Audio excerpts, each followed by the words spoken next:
اللہ نے کہا کہ نہیں یہ سب اب کچھ نہیں، ہم اس حکم کو اٹھا ہی لیتے ہیں، اس حکم کو تمہارے اوپر سے معافی کیے دیتے ہیں، یہ 1 ثلث اور 2 ثلث والا، اب تم کو جتنا دل چاہے، تم جتنا کھڑے ہو سکتے ہو رات کو اتنا کھڑے ہو جاؤ، جتنا تم عبادت کر سکتے ہو تم اتنی عبادت کر لو رات کو، تم نماز صبح سے پہلے 10 منٹ کھڑے ہو سکتے ہو 10 منٹ کے لیے کھڑے ہو جاؤ، جو واجب عمل ہے وہ انجام دے لو، آدھا گھنٹہ پہلے کھڑے ہو سکتے ہو آدھا گھنٹہ پہلے جاگ جاؤ، آدھا گھنٹہ پہلے کھڑے ہو جاؤ۔ تو اس حکم کو معاف کر دیا اور صرف بقدر امکان قیام کی اجازت دے دی۔ دوسری طرف لوگوں کی بیماری، سفر اور جہاد کا بھی مسئلہ تھا، لہذا سہولت دینا ضروری تھا، لیکن یہ سب نماز شب کے لیے تھا۔ اصل نماز واجب اور زکوٰۃ کی ادائیگی بہرحال اپنے مقام پر ہے، اس میں کوئی کمی اللہ نے نہیں کی ہے کہ ہاں تم اگر ایسے نہیں ہو ویسے ہو تو تم نماز کم کر دینا یا اس کی رکعتوں کو کم کر دینا وغیرہ وغیرہ۔ اور جتنا تم قرآن پڑھ سکتے ہو ممکن ہو اتنا قرآن پڑھ لیا کرو، کہ وہ جانتا ہے کہ عنقریب تم میں سے بعض مریض ہو جائیں گے، بعض رزق خدا کو تلاش کرنے کے لیے سفر پہ جائیں گے، بعض راہ خدا میں جہاد کریں گے، تو جتنا ممکن ہو تلاوت کرو اور نماز قائم کرو اور زکوٰۃ ادا کرو۔ اب یہاں کے اوپر دیکھیں قرض حسنہ کا حکم ہے، اور اللہ کو قرض حسنہ دو، اور پھر جو کچھ بھی اپنے نفس کے واسطے نیکی پیشگی بھیج دو گے اسے خدا کی بارگاہ میں تم حاضر پاؤ گے، بہتر اور اجر کے اعتبار سے عظیم تر، اور اللہ سے استغفار کرو کہ وہ بہت زیادہ بخشنے والا اور مہربان ہے۔ دیکھیے ابتدا سے اب تک یہ مطالبہ 7 مرتبہ قرآن مجید میں آیا ہے، اللہ کو قرض حسنہ دو، اللہ کو قرض حسنہ دو، اللہ کو قرض حسنہ دو، کتنی مرتبہ؟ 7 مرتبہ۔ 7 مرتبہ اللہ نے اس مطالبہ کیا ہے، اور خدا مسلسل کار خیر اور قرض حسنہ کی طرف بندوں کو متوجہ کر رہا ہے کہ روز قیامت یہی کام آنے والا ہے۔ قرض حسنہ سے مراد کیا ہے؟ یعنی اللہ کی راہ میں دے دینا، اللہ کی راہ میں خرچ کر دینا، کسی کے کام آ جانا، کسی کے سر پہ ہاتھ رکھ دینا، کسی کا ہاتھ پکڑ لینا، یہ جو ہے یہی کام آئے گا تمہارے آخرت کے دن، اور کوئی دنیا داری یا ذخیرہ اندوزی کام آنے والی نہیں ہے۔ اور اس طریقے سے اور اللہ سے استغفار کرو کہ وہ بہت زیادہ بخشنے والا اور مہربان ہے۔ الحمدللہ رب العالمین، صدق اللہ العلی العظیم۔ ایک مرتبہ سورہ حمد کی تلاوت فرما کر اس درس میں جو حضرات موجود ہیں ان کے مرحومین اور وہ تمام علماء اور مجتہدین اور مومنین جو آج ہمارے درمیان میں نہیں ہیں ان کی ارواح کو بخش دیں۔ الرحمن الرحیم مالک یوم الدین صراط الذین انعمت علیہم غیر المغضوب علیہم ولا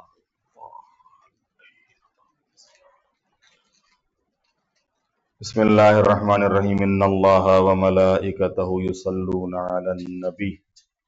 یا ایہا الذین آمنوا صلوا علیہ وسلموا تسلیما۔